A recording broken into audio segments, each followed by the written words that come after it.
So, Luzon, Visayas, Mindanao, this is Marawit Vlog, ang yung kaibigan. Pwede rin maging kaaway, wag naman sana, pero pwede rin maging inyo pong nasugit na inyo pong ako'y susubaybayan at higit sa lahat, ako inyo pong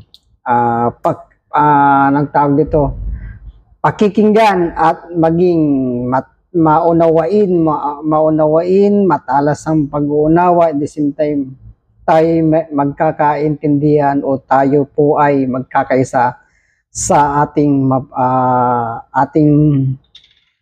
mabuti o ipinapanawagan o di kay ipinagsisigawan, ipinamabalita at ang mga mabubuting ginagawa o nagawa na ng ating pamahalaan. No? So, Luzon, Visayas, Mindanao, NCR, at saan man parig na mundo, basta't may Pilipino, mabuhay po tayong lahat hanggang sa gusto nating mabuhay.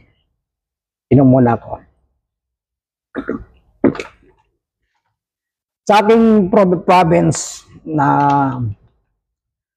hindi lang po sa aking province no, dahil nga po sa isang mabuting pungkahi o isang mabuting, para sa akin po isang mabuting initiative o isang nakakatulong sa pang-araw-araw na pamumuhay, pang-araw-araw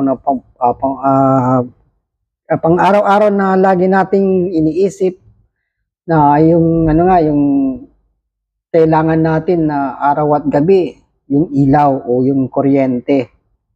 Yung sa paano tayo makapagtipid o di kay maging magaan o mababa ang babayaran every katapusan ng bayaran. So tayo naman mga Pilipino gumagawa tayo ng mga paraan, anumang klaseng pamamaraan na para tayo makapatipid. Wag lang sama-sama na wag mag-jumper na lang, ganun no. Pero isa pong aki pong inaangaan ngayon o aki pong kumbaga anong tawag dito, yung sa kanyang initiative, sa kanya pong panungkala o sa kanyang plano, sa kanya pong vision, sa kanya pong pangarap na maging hindi na alternative, talagang dapat sana. Kasi nga noon pa naman, yung kung binuksan nga po yung nuclear Bataan power plant dyan sa Bataan, sa buong bansa na yun alos buong bansa na yun sa ating Pilipinas. Nabuksan nga po yun, magiging kakaroon nga ng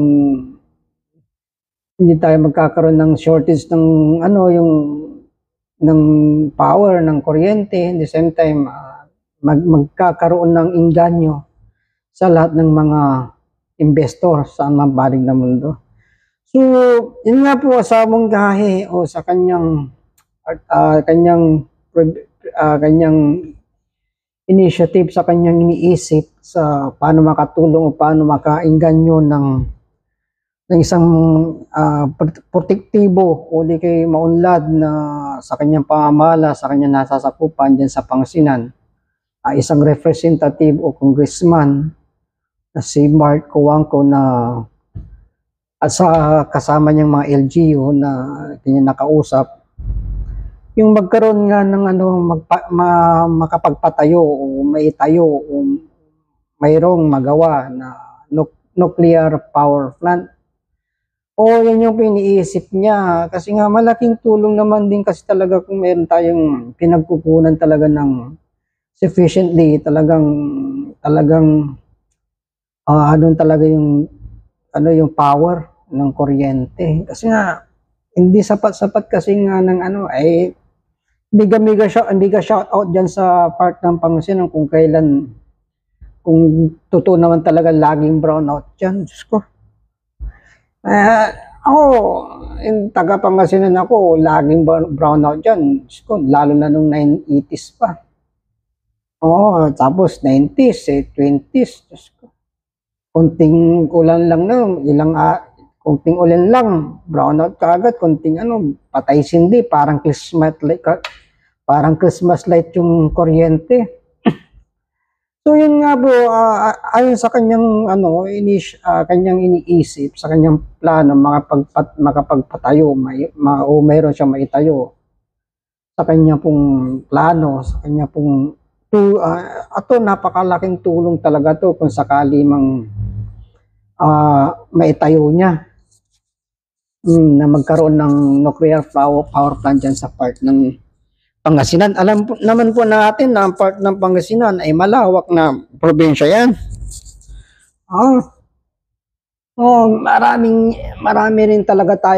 Marami naman talagang tayo yung produktibo o pwedeng pagkukuhanan ng ekonomiya para lalong tumaas, lalong pong maging progresibo o laging yayaman, lalo ang buong Pangasinan. So yun po, isa rin po talaga na pangunahin na pangailangan ng isang tao, isang pangunahin din ng mga negosyante o investor, yung kuryente. Alam naman na hindi naman natin pipiding ibalik ang nakaraan na lampara lang. Sa kanya pong minumungkahi, sa kanya pong plano talaga, yun dyan, plano na makapagpatayo ng nuclear power plant. Kasi nga, isa rin si Representative o Congressman Mark Coangco dyan sa nagbigay din ng yung kanyang napagandang opinion o suggestions na muling buksan ang nuclear power plant doon sa Bataan. Pero sa kanya ngayon, dahil nga alam ko, pinag-aaralan na nga yung Bataan nuclear power plant na bubuksan. Ito naman yung kanyang plano sa part ng kanyang nasasakupan ng ating mahal na Congressman Bart Coangco na makapagpatayo kasama ang mga LGUs na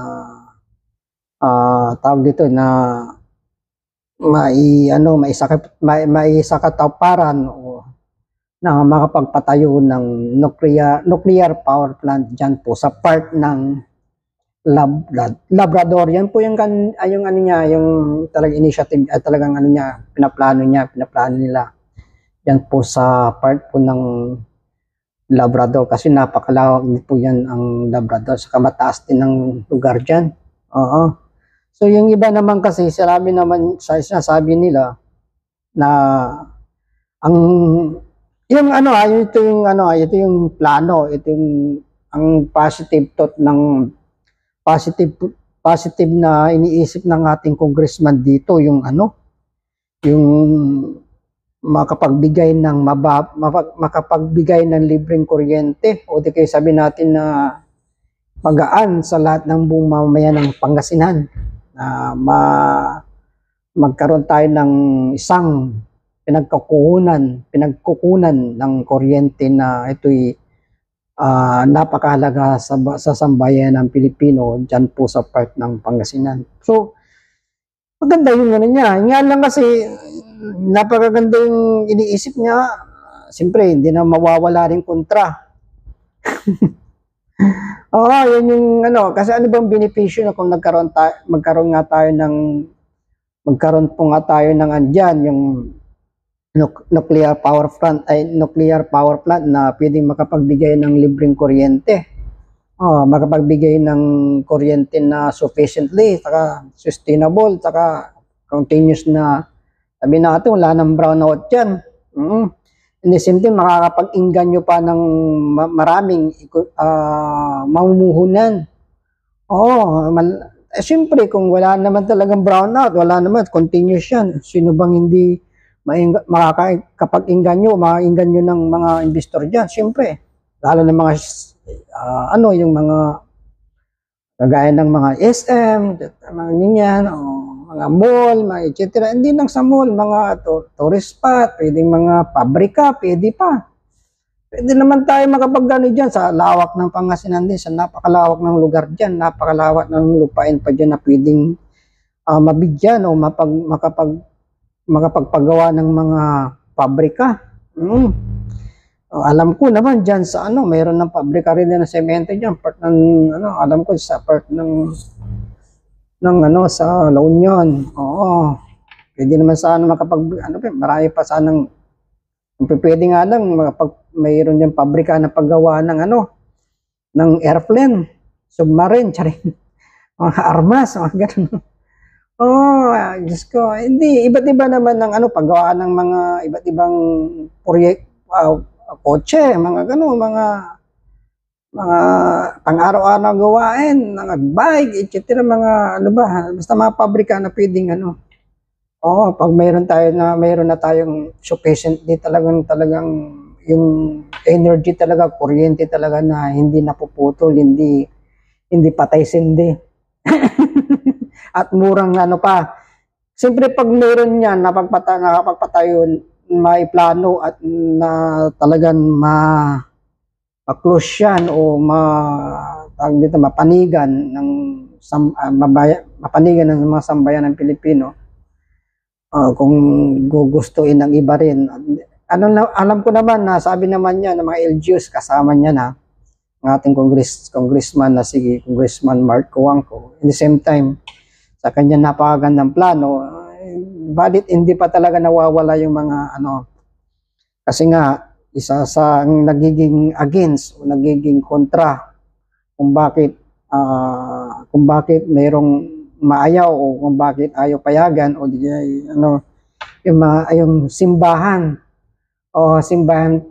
po dyan sa part ng Dagupan at sa Lingayen. Sabi nga nila ito daw makakapag-produce ng anti-radiation na talaga lahat naman kahit nga paggawaan ng cellphone paggawaan din ng mga maga etc. may mga radiation lang naman yan o kahit nga kuryente yan imposible wala naman. Yung iniisip na para sa akin iniisip naman ng simbahan diyan sa yung nabanggit naman kasi naisip ng mga pare na ayaw talaga nila ayaw talaga, iniisip nila yung magkaroon ng kung magkakaroon ng negatibo, magkakaroon ng lahat naman mayroon naman lahat po ng magamit, lahat naman po talaga ng itatayo, kahit napasabihin natin wala naman perfecto sa lahat ng bagay dito sa mundo. Alam naman ng mga pare yan kung nababasa naman nila sa Biblia yan. Oo. Nga lang, ang kaganda lang dyan, walang perfecto na mga bagay na dapat gawin o ilulunsad o yung itatayo o di kaya anuman na bagay, maging sa tao o basta bagay, walang perfecto yan. Basta nga lang, mayroon talagang konkreto, yung solid.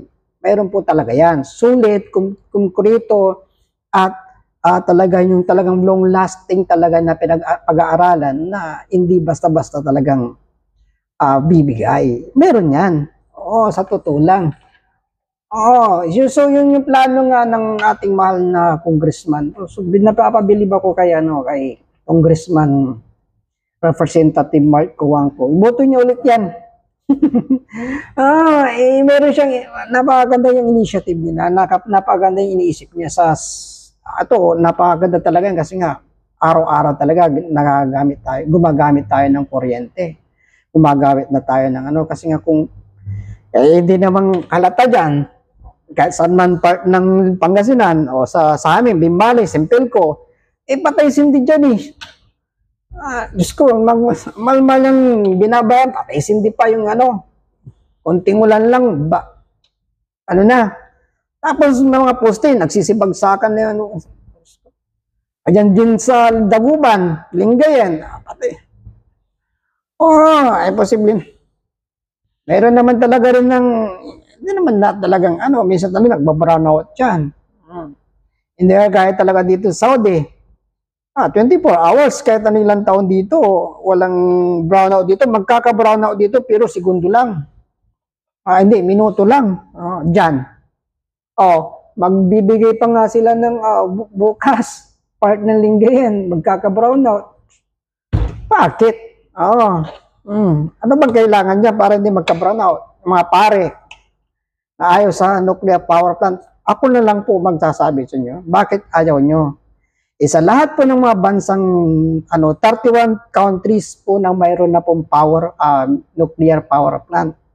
Siguro naman mga pare na yan na ayaw, mga pare na yan na ayaw sa nuclear power plant. Bakit? Tanong natin. Anong dahilan? Ba't ayaw nyo?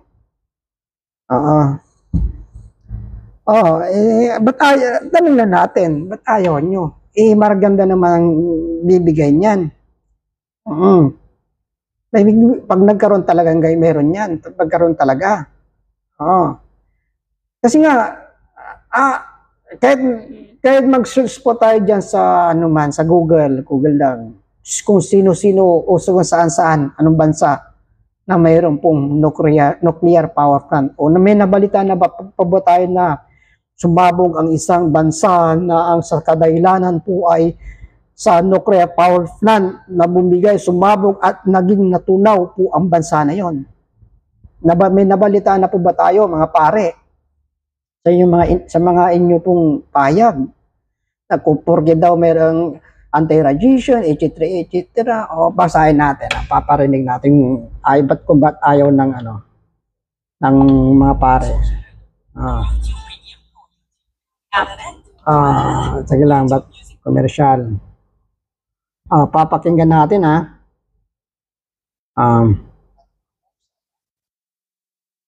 Naasahan ang pag-akyat ng bilang ng mga investors na nais mamuhunan sa Pilipinas dahil sa pakinggan natin yung bigay ng murang supply ng kuryente yung in the long run.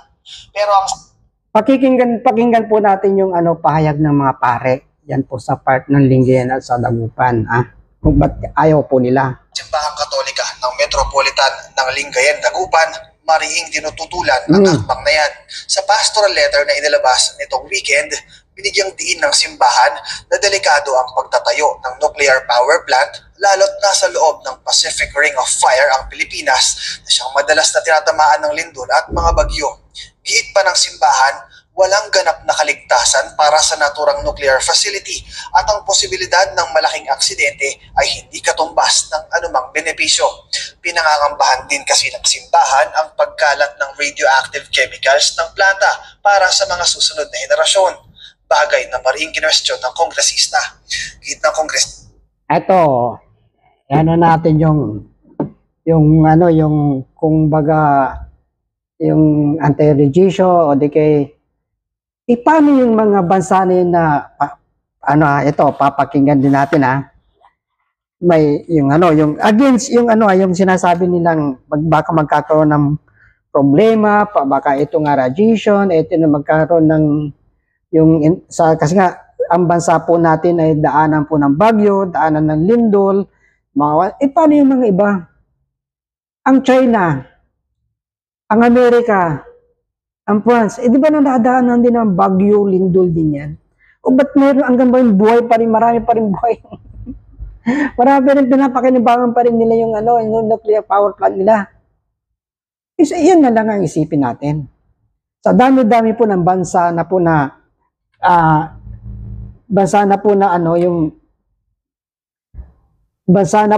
nagtayo ng kanilang nuclear power plant, iba't umaasenso pa rin sila. Napakaganda yung bansa nila. Hindi man nila, wala pa naman sinasabing sumabog sa pagdating ng lumindol.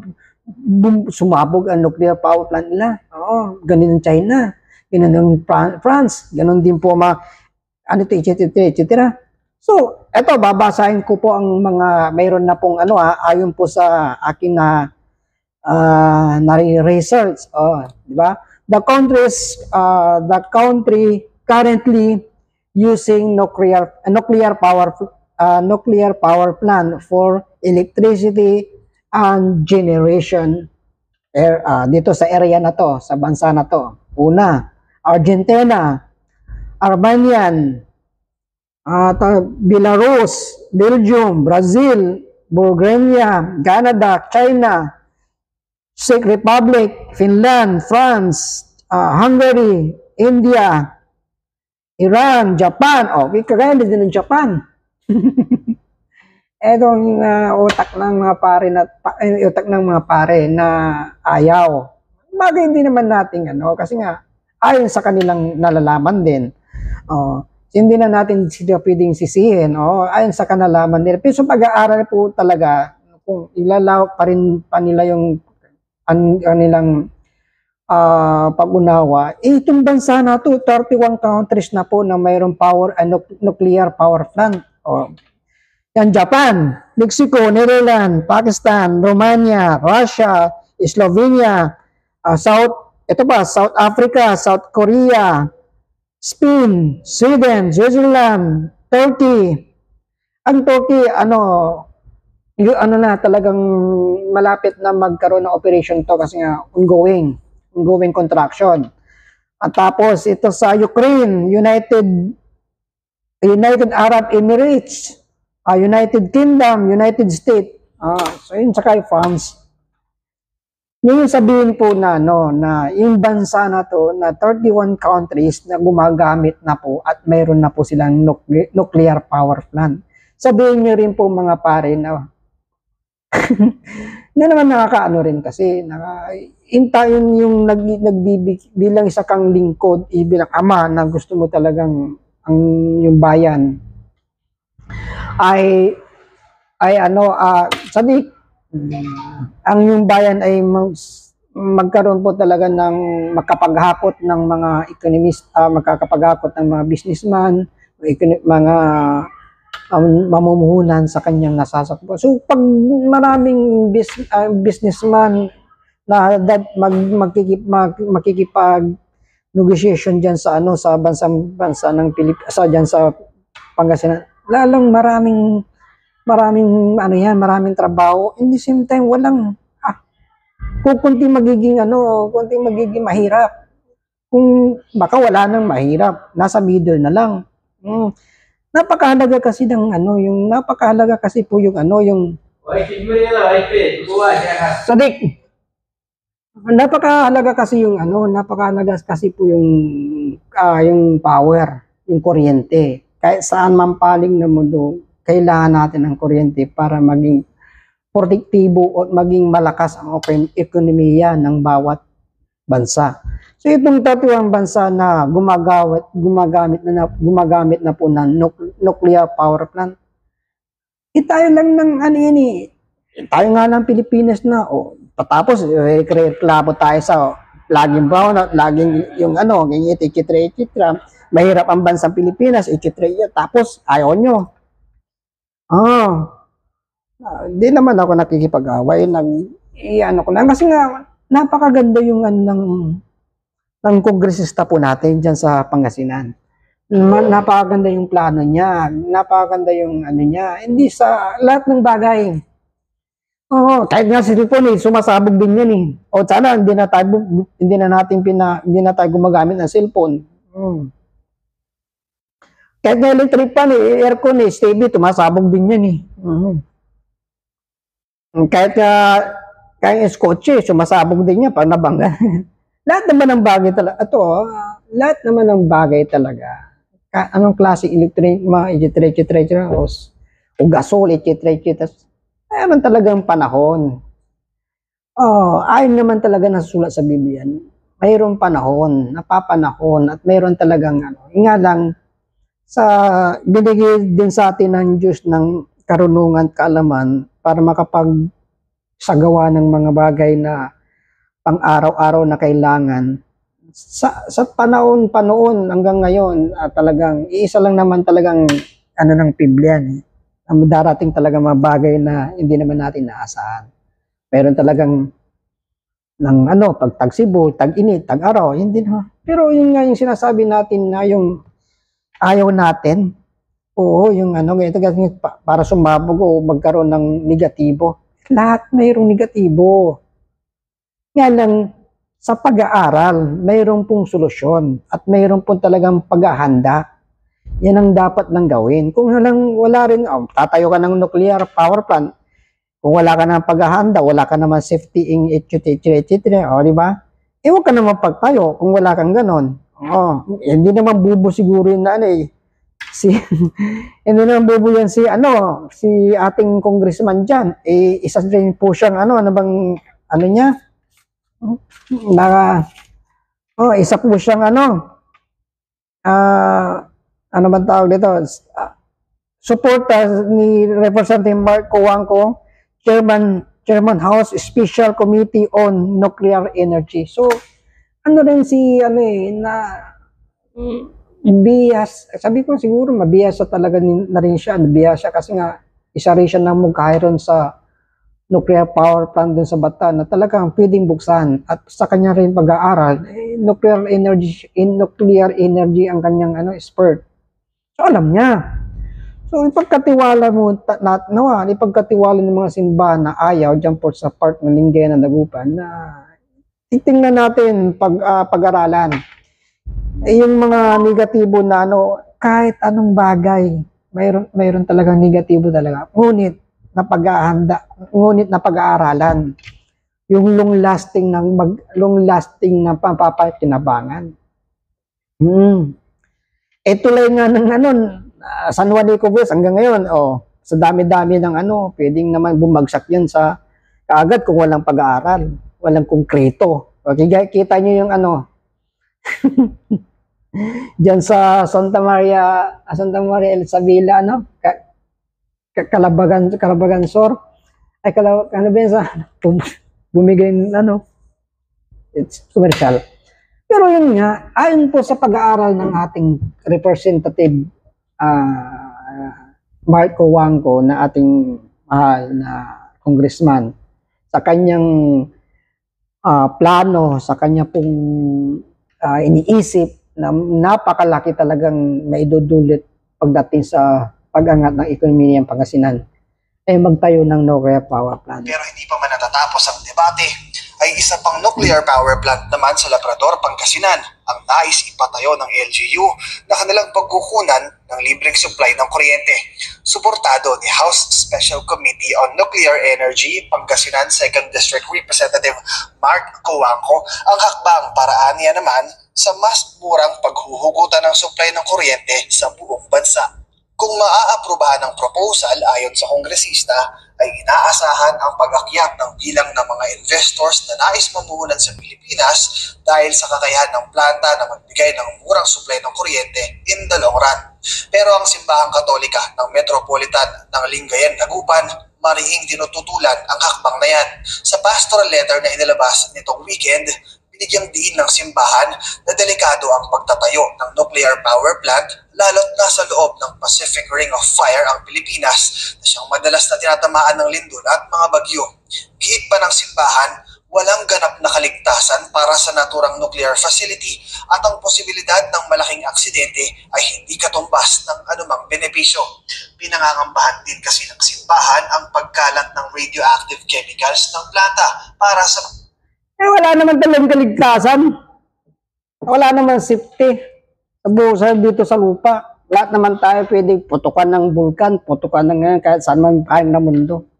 Nakabasa naman sa Biblia yan. May panahon.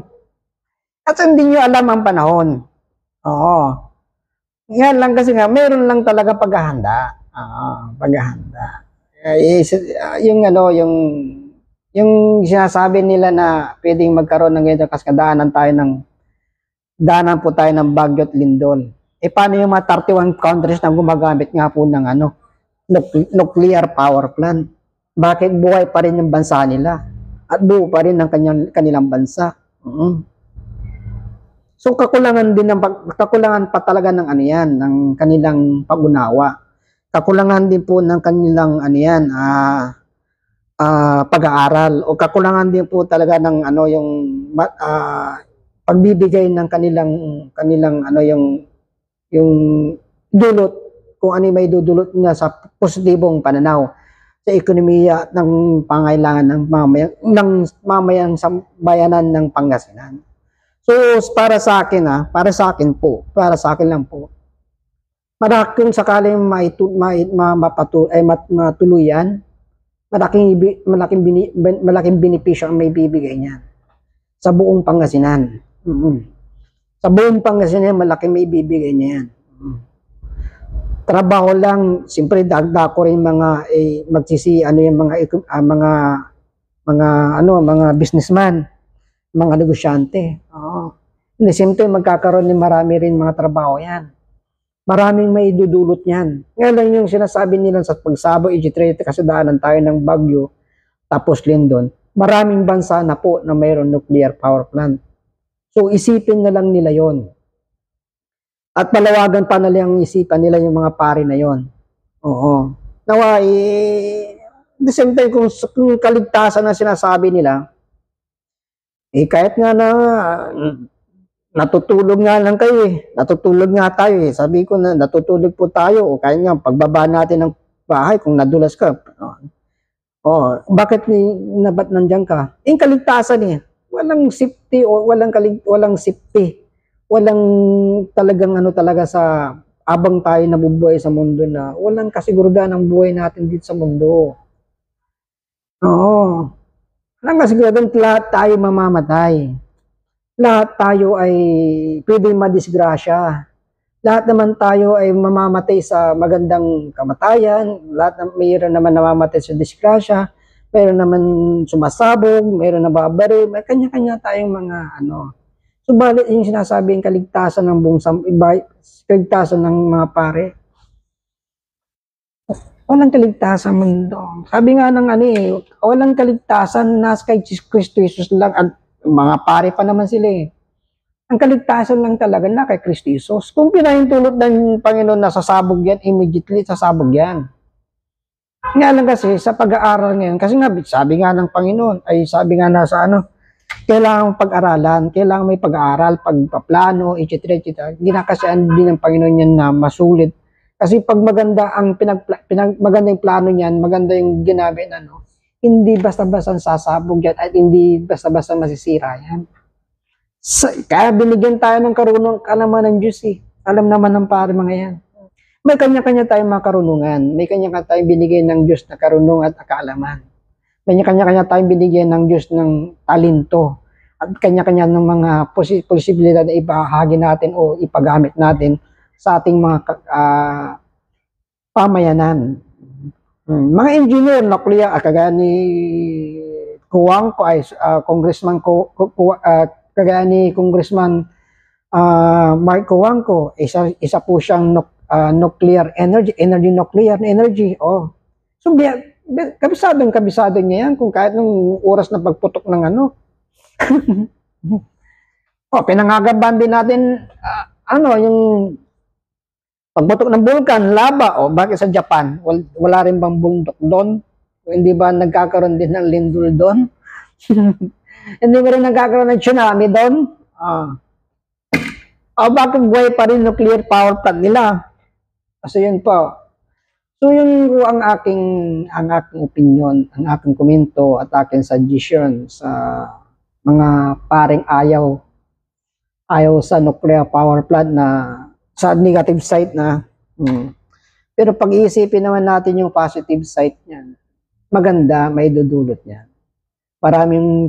Maraming negosyante at kung maraming negosyante at maraming turista at maraming mamumuhunan dyan, marami rin pong trabaho at aangat ang ekonomiya ng Pangasinan. So maraming magkakaroon ng benepisyo. Isipin na lang natin po sa lahat po na hindi pa sarado pag-isipan sa part ng mga pare dyan sa Lingayen, Dagupan na 31 countries po na may 31 o 31 na bansa saan man paring na mundo na mayroon pong nuclear power plant na po. So kung isipin natin kung bakit sila may sa bansa ng mga yan, ng 31 na yan, hanggang ngayon wala pang natutunan sa kanilang bansa, sa kanilang lugar. Nahuhuli na po tayo ng mga generation na mga dapat talaga angat na tayo. Nahuhuli na po talaga tayo sa mga bagay na kailangan natin sumabay. Nahuhuli na tayo sa mga bagay na kailangan natin na may tayo na. Kagaya niyan sa yung ano bang pangalan dito sa dyan sa Android Island, sa Alaminos yung ano, yung green, may pinapatay yung ano dyan yung sa pasyalan. Kailangan ng kuryente yan dyan. Ano bang pangalan nun? Ano bang pangalan yan dyan yung tinatayo dyan ngayon? Isa pong tourist spot ng ano, kailangan ng kuryente pa rin dyan. Greenview yata yan, green ano. Ayan yun. Kailangan nating ano, dapat nawa ipuin sila ng, tayo nananampalataya, tayo po'y mga Kristiyano, tayo mga naniniwala sa Diyos. Kung ang mga bansa nga, hindi natin ano, di ba, ang bansang China, sino pinapaniwalaan nila dyan? Mga Buddha. Oo. Ayon sa ano lang tayo mga Kristiyano, mga paret kayo nagaan ng salita ng Diyos, nagpapayag, nagtuturo. Alam nyo rin po talaga na walang kaligtasan naman talaga sa ibabaw ng mundo. Ngunit mayroon po talagang paghahanda. Mayroon po talagang kailangan yun sabi nga, paghahanda. At in the same time, ang talagang tunay na kaligtasan ay wala nang iba kundi ang ating Panginoon. At naniniwala naman po tayo. Tayo nga lagi, tayo nananalangin at naniniwala tayo sa Diyos. Na mayroon nga pong Diyos. At ang Diyos na po yan na si Jesus Christ.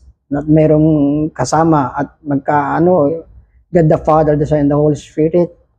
Naniniwala po tayo. What more? Tayo yung iba nga dyan, naniniwalaan lang nila, Buddha. Yung mga tawag dito, yung mga Buddha, mga pera lang, higit po tayo doon ng bansa natin Pilipinas. Lalo-lalo sa Pangasinan, marami pong devoted, marami pong mga Christian at born again dyan, mga Katoliko na ang kanilang Panginoon ay si Jesus Christ. So, gagabayan tayo ng Panginoon.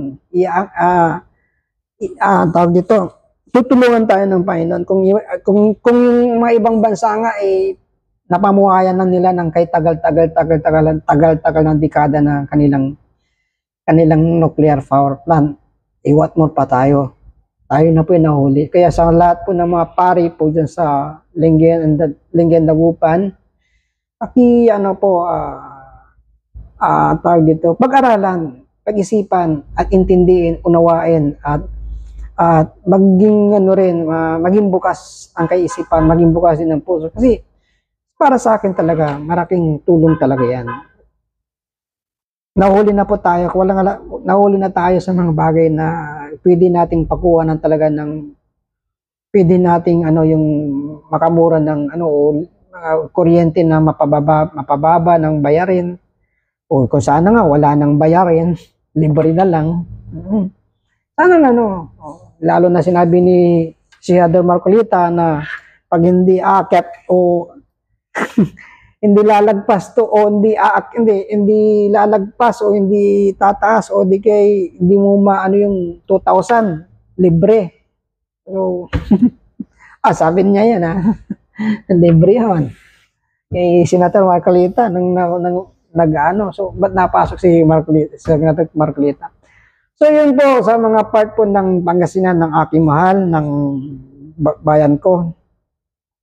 Suportahan po natin ang panawagan na gustong mangyari, gustong iplano o pinaplano ng ating representative Congressman 2nd District Bart Cuangco sa kanyang plano na magtayo ng nuclear power plant dyan po sa bayan ng Labrador. So Luzon, Visayas at Mindanao, lahat po tayo ay may kaligtasan mula lang po sa ating Panginoon. Ang kaligtasan po sa bawat Pilipino, sa mga panig na mundo, basta't may Pilipino, basta't tao, ang kaligtasan lang po ay na kay Kristo Jesus po lamang.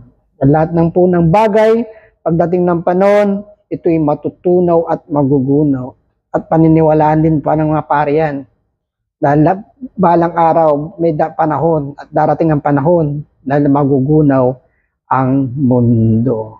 So, habang wala pang di pa nagugunaw ang mundo, magpakasaya muna tayo sa mga bagay na pinaplano na mayroong konkretong plano at mayroong pong konkretong pangkalatan na pamumuhayan o papakinabangan ng sambayan ng Pilipino, lalo na po dyan sa ating bayang Pangasinan. So mabuhay po tayong lahat.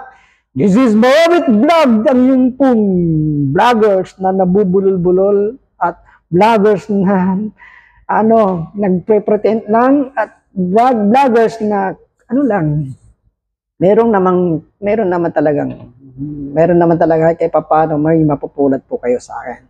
So this is Marawit Vlog, ang inyong pong vloggers. Yun nga po, vloggers. Muli kong bibigkasin ang katagang salawikain ni Dr. Gat Jose Rizal, ang hindi raw magmahal sa sariling wika ay higit sa amoy sa mabahong isda. So, huwag tayo maging mabahong isda o malansang isda. So, God bless Philippines, mabuhay ang bagong Pilipinas.